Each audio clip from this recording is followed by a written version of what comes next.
What do you drive and what's your monthly payment? 2025 BMW and I pay $1,500 a month. Finance. Would you pay $60,000 for a Toyota RAV4? Toyota thinks so. If you think about getting a car, bro, going to debt, just do it, bro. If you want that Corvette C8, right? If you want that Mustang EcoBoost with the turbo on it, if you want that Ford Raptor, you want that TRX, go on a debt, bro. So it's time to do some de-influencing with another car payment video. This is the first one in 2026, and by going off of the patterns we've seen in 2025 and 2024, by the end of this year, $1,000 monthly payments for 96 months is going to be the norm, I guess. Hopefully that won't be the case for you, but we have a ton of stuff to go over today, along with comments from you guys from previous videos. So if you want to be featured on a future video, leave in the comments down below. But let's start off with the classic clip. What do you drive and what's your monthly payment? I drive a Hyundai Tucson SEL. I pay $707 a month. What do you drive? Bronco. What do you pay? I can't say that on camera. Too much. Does it start with a 5? No. More. 7. What car do you drive and what's your monthly payment? I have an IS350. Monthly payment? Unknown? Too high or too low? I think it's too high. What do you drive and what's your monthly payment? 2025 BMW and I pay $1,500 a month. Finance. What do you drive and what is your monthly payment? A Lamborghini Urus Performante, and my monthly payment is like $5,200 a month.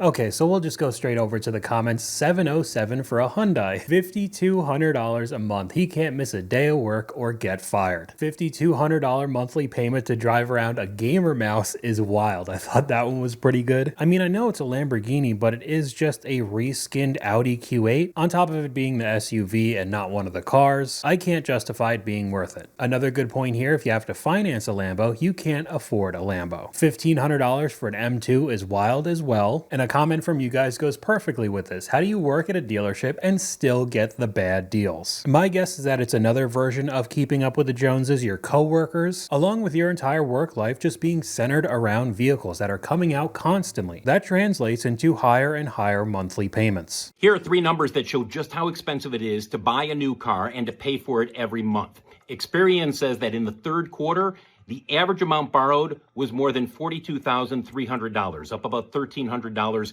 compared to where it was last year. What does that mean for the monthly payment? Right now, the average is $748. That's up about $13 compared to last year. That's close to a record high. And how long are these auto loans for a new vehicle? On average, they're spread out over 69 months.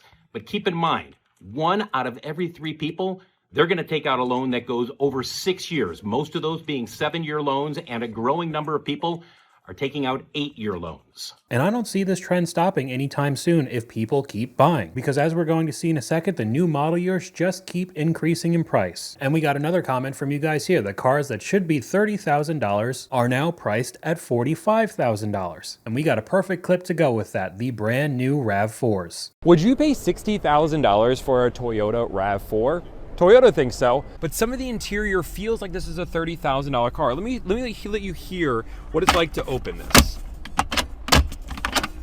Now, I like that it's dual and you can open it side by side, but it feels and sounds cheap. And again, we're talking about $45,000 here, so I'm gonna be a little bit more critical, but I like how they have charging options. You get a 45-watt charger here, you get wireless chargers here, but I know you can't see it in the back, but the back are only 15 watt. Why not just make the whole car 45 watts? And the third thing just comes down to the price. These cars are getting expensive. $45,000 for the XSE. The GR has not released the price, but is estimated over $60,000. Even just an XSE plug-in, you're looking over $50,000. This is real price point, so criticism is well deserved. Oh, and the RAV4 Limited is $48,000. Am I saying not to buy a RAV4? Not at all. This is still a great SUV that is going to be reliable and last you a lifetime. It's why people buy them.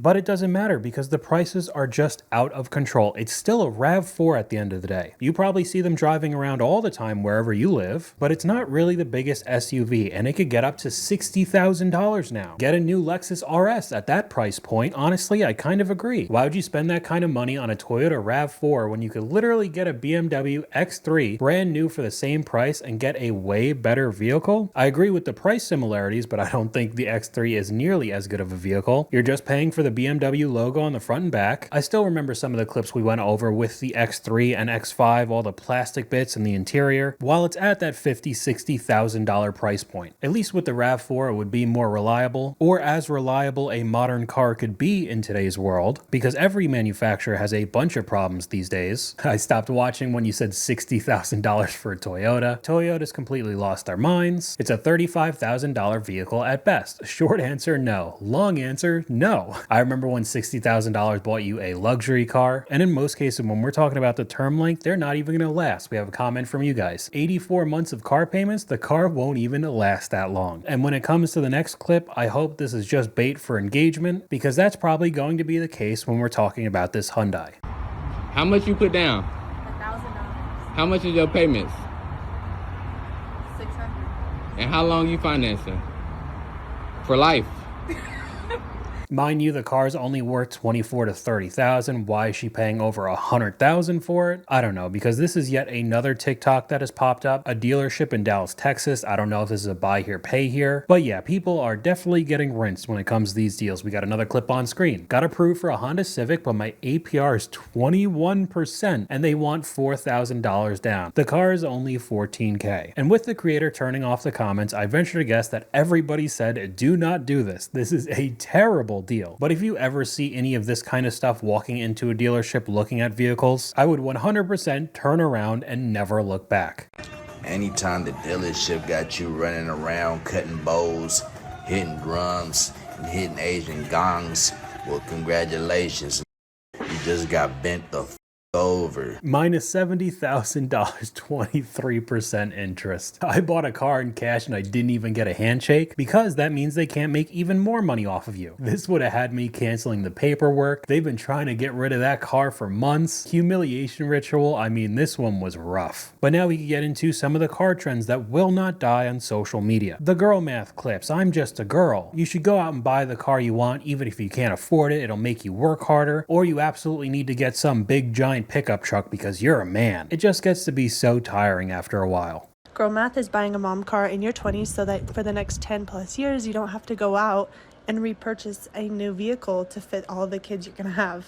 I'm just saying, girl math is mathin'. Even though in a vast majority of cases we've seen that never happens. You get your dream car, the mom car, and within a few years a facelift version comes out, or just a brand new model year that looks way better than yours. You haven't paid off your loan because you took out an 84-month term length, but you still go out and buy the new latest and greatest, rolling the negative equity in from the first one, and that keeps happening every couple of years. Or we could have another situation like this in the comments. Girl math is getting an XC60 and then realizing the car seats don't fit, so now you have to get the XC90. I mathed wrong, got an XC60 and got pregnant with baby number 2, and now it feels like a can of sardines when all 4 of us are in. And I can't trade it in because I'm upside down like the rest of America. There you go. Girl math is spending $36,000 on a new car because you didn't want to pay $5,000 to fix your old one. Having a $750 payment, $390 in insurance because I wanted a brand new car with 0 miles on it and a red interior for a Kia. Girlhood is paying $1,200 a month because I wanted 2 sunroofs and 7 seats and Apple CarPlay. This last one was uploaded by a car salesman just trying to rope you into the next bad deal so they could get their commission check. But we could keep on going, buying a 2026 Toyota Corolla and then paying $585 a month for 6 years for a Corolla. If you think about getting a car, bro, going to debt, just do it, bro. If you want that Corvette C8, right? If you want that Mustang EcoBoost with the turbo on it, if you want that Ford Raptor, you want that TRX, go on a debt, bro. It ain't nothing but a thing. Get that money. Hey, man, listen up. If you're having a bad day today, just remember there's guys out there that drive a RAV4. Toyota RAV4s. Man, how embarrassing is that? So because of that, I needed to go out and buy a $90,000 F-250 diesel, even though I can't afford the $1,500 a month, but at least I'll feel like a man. Like I always say in these videos, if you can genuinely afford all of these vehicles, paying in full, not financing, being able to handle the maintenance and the insurance, then go buy whatever you want. But most people aren't in that situation. They just start having the mindset of these past few clips and financially ruin themselves for the next several years, all while not even being worth it in the end.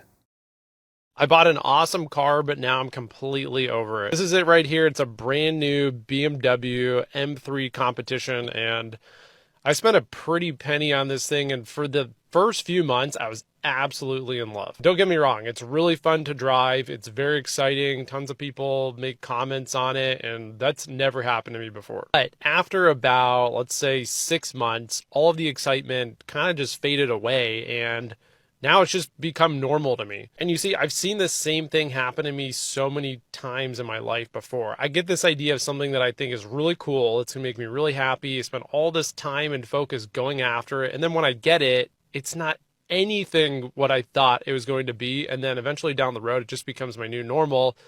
And if anything, it just raises the bar for what is needed to make me happy. And that's what we like to call lifestyle creep. We got another one here when the new car enjoyment is wearing off and the car payment is low-key destroying me right now. $850 a month, $43,000 to go. Oh man. And while you're paying a ludicrous amount of money every single month for your expensive car, it is actively depreciating every single day. How much money I lost driving an X3M competition for 2 years? Let's calculate it.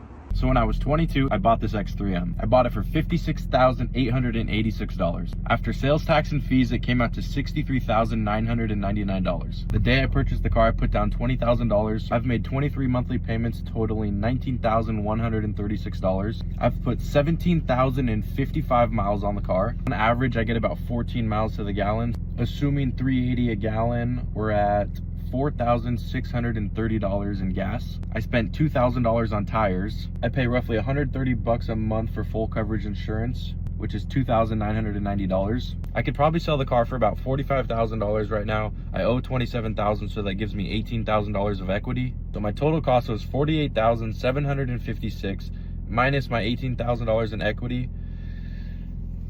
giving me a total loss of $30,756. And it's probably more than that. And it probably was more. $15,000 lost per year on that thing. And to add on to it, we got a comment from you guys. New cars aren't what they used to be. Overly complicated powertrains, modular assembly, and reliance on software make new vehicles less reliable, more expensive to repair, and unlikely to see 150K miles. Let's keep on with the BMW clips with this repair. When people have these cars and they're like, why my oil change so much? Why is the service so expensive? Well, your oil change is so much because one, this means break my wallet, and second is because after the oil change is done, I gotta come in here, reset your oil life percentage, so that way you don't say, hey, it says it on my dash that you didn't change my oil. Give me my money back, you. And now we're getting to a point where the luxury brands, the BMW, Mercedes, Porsche, aren't even luxury anymore. You're just paying for the badge. Whoever great idea it was to convince me that a Porsche Cayenne was a dream mom car, count your freaking days. This car is so dumb, like literally dumb. I'm in park, took my seatbelt off, and I'm getting alarmed. Seatbelts off. Seatbelts off. Oh, I'm parked. Reasons why I hate my Porsche Cayenne as a mom car. Y'all are liars. I'm convinced if you think a Porsche Cayenne is a perfect mom car, you don't have children. Number one, this is marketed as a luxury car. What is luxury about this car to begin with? Remote control start? Non-existent. Skip button on the steering wheel? Nah. How about this mirror reflective console? Yeah, every time I'm driving, I'm getting blinded. I'm about to swerve into the next lane, crash into the person next to me. Oh, you want to skip a song? You've got to be okay with living on the edge because you have to look down at this massive screen and try to figure out where the freaking button is on this touchscreen. Can't do that either because you're getting blinded by that doohickey the entire time. I'm driving like this.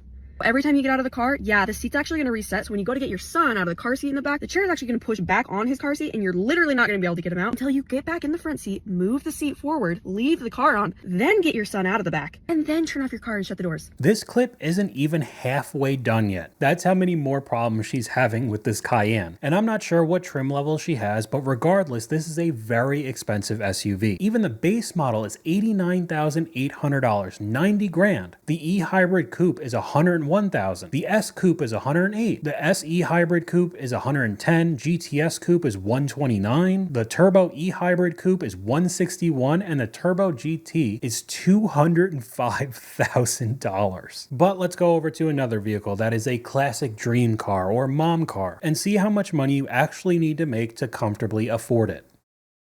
Let's see how much you need to make to comfortably afford a brand new 2026 Chevy Tahoe. The price of the brand new Chevy Tahoe comes out to be around $78,000, but when you multiply it by 7% sales tax, you get a brand new total of around $83,000. After taking the final cost of the vehicle, adding 20% down, finance at 5% for a total of 60 months, you're left with a total monthly payment of around $1,200 a month. Annual maintenance cost for the Chevy Tahoe is only going to be around $310 for the first year, so that's roughly going to be around $25 a month if you were to budget this out. The annual insurance cost on the Chevy Tahoe is going to be around $1,400 all the way to $2,700 a year for full coverage, so that's going to start at around $118 a month. However, insurance is going to vary for everyone.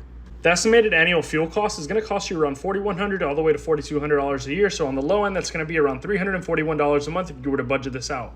And after you add all of this up, you're left with a total monthly payment of around $1,700 a month. And if you were to multiply this by 10%, you'll find your monthly gross income, then multiply this by 12 to find your annual gross income.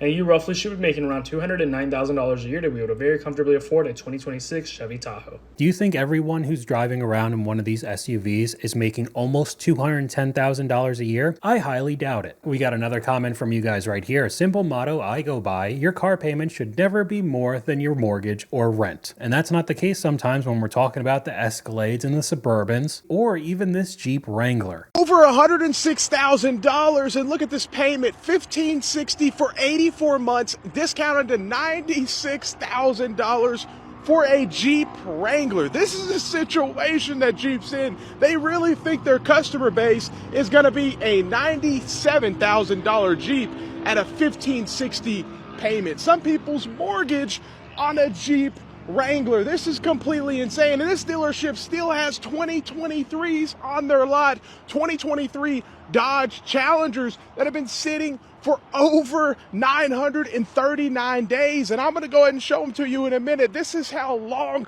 a lot of this inventory is sitting, and this dealer is discounting, even though some say it's just not enough. I think everyone's saying it's not enough discount. Who's going to pay $95,000 for a Wrangler? I would hope that these videos are fake for engagement, but there are so many different examples of this. So we still have these two Bill Strop edition Broncos, and they stickered at $78,000, but they have every option you can put on one without it being a Raptor. It's got the twin turbo V6, Haas 3.0 Fox suspension, heated seats, heated steering wheel, Bang & Olufsen limited system, sound headliner with 3 removable panels. Because $70,000 for an SUV that should be $45,000 is nuts. Along with the pretty rough paint job in my opinion. I personally do not like the way it looks at all. Who's gonna buy those two piles for $78,000? That's a $35,000 truck at best. The thing looks ridiculous and not in a good way. And the next one, you could see one of the customers that rolls in their negative equity every couple years. Get one down to $55,000, I'll trade in a 22 Yukon Denali with 45,000 miles, fully loaded. This guy just loves losing money. But going on with the dealership some more, they will do absolutely anything in their power to try to convince you to buy one of their vehicles. So what's your impression of the new Honda Prelude? My first impression, it's going to sell fast. Honestly, it looks better in person. The hybrid is shockingly smooth. Actually pretty cool. They included 4 different drive modes, and they actually have a S4 button, which lets you actually shift the paddle shifter. It's the first time Honda did that for a hybrid. Okay, so if you don't know what this is the brand new Honda Prelude. They brought it back after being gone for quite a while, and it is universally known now to just be a horrible deal for what you're getting. No performance for $46,000, hard pass. 8-second 0 to 60 time. No one wants a hybrid, no turbo, and at that price point you could get a Type R. Very disappointed in Honda on this one. This offers less features for more money, and it doesn't have a badge. It's a Honda. $43,195 for a front-wheel drive Civic Hybrid wearing a dress. The new Nissan Z as a comparison point, which by the way has a 400 horsepower V6. That's double. Starts at $44,000. A base Mustang is less. A 2 Series is less. Yeah. Think about in the 90s if you could have gone to the dealer and bought the 97 Prelude, which is a beloved car, or a 300ZX twin turbo. Right. What? I don't know. This is kind of What is it? What is a GR Corolla? Basically everything is a better deal than what this is. Just another example of these manufacturers not even knowing their customer base. How many people have said that they're so tired of the iPad screens they want buttons? And everything new that's coming out just has more and more screens. I just really don't understand. But still, the dealerships, the salesmen are still going to try to sell you on it and downplay how expensive these vehicles have really gotten. Used base model Grenadiers are cheaper than dirt cheap. Powering this is a turbo 3-liter inline 6 putting out 282 horsepower, 331 pound-feet of torque, and there are several people that have already 50,000 plus miles on this powertrain, no problems. Even the baseline Grenadier still has that cool, rugged, old-school off-road look. Now the tires are a little bit lame, but that's an easy modification. Now when it comes to the seats, I actually prefer the baseline seats. And you can still get them with the heated function. This still has a 2-speed transfer case, center diff lock. I mean, it's still got a lot of off-road stuff. It just doesn't have the front and rear diff locks. So G-Wagon build quality, and it's less than 60 grand. Subscribe for the full review. What do you consider dirt cheap? $60,000 is not cheap. 50,000 miles with no problems is not impressive. I don't know how he was trying to sell that on you, but I guess he's trying to get the people who would want a Defender or a G-Wagon but can't afford it. But yeah, saying something that's $60,000 is dirt cheap is just too funny to me. And to end off this video, we're going to change it up a little bit. I know that this is supposed to be about car payments, but another avenue that people love to lose money on is the boating industry. And if you think any of the numbers were crazy for the car payments today, that is nothing compared to the monthly maintenance for this boat. This is how much it costs per month to own this Grady White 456. These are averages for my area, so prices may vary depending on where you're located. Now this boat does live in a covered wet slip, so it's getting its bottom scratched every week to every other week. The storage on this boat's right around $1,500 a month, and the bottom scratcher is going to run you $200 to $400 per month. These boats don't clean themselves, so you're going to have to hire a detailer to come out at least once a month to take care of it, and this can be about $100 to $150 a month. If you own this boat cash, one of your biggest expenses per month is going to be the insurance, which is going to be about 2% of the purchase price, so in this case right around $2,600 per month. One big variable on this boat is going to be how much you spend on fuel every month. Now, if you do a lot of fishing, your expenses are going to be a lot higher. If you only do island hopping, that's going to be a lot lower. You can be anywhere from $500 to over $5,000 in fuel. Now, just like owning a home, you always want to budget for maintenance and upkeep. Average maintenance on this boat per year is going to be right around $7,000, so divide that by 12, you get $583 per month. Your fixed monthly cost for this boat just to float and slip is $4,650 with a monthly maintenance budget of $583, bringing your grand total to $5,233 per month. Even if I had $1 billion, I would never own a boat. At most, maybe I would rent it for the day or the weekend and give it right back. I do not know how people could handle this. It's not even that big of a boat and you're losing $5,000 a month basically just on maintenance. But that's all I got for you guys today. Let me know what you guys think in the comments down below. YouTube thinks you'll like this video popping up on screen right now, but hopefully you guys enjoyed this video. If you did, please leave a like and I'll talk to you guys later.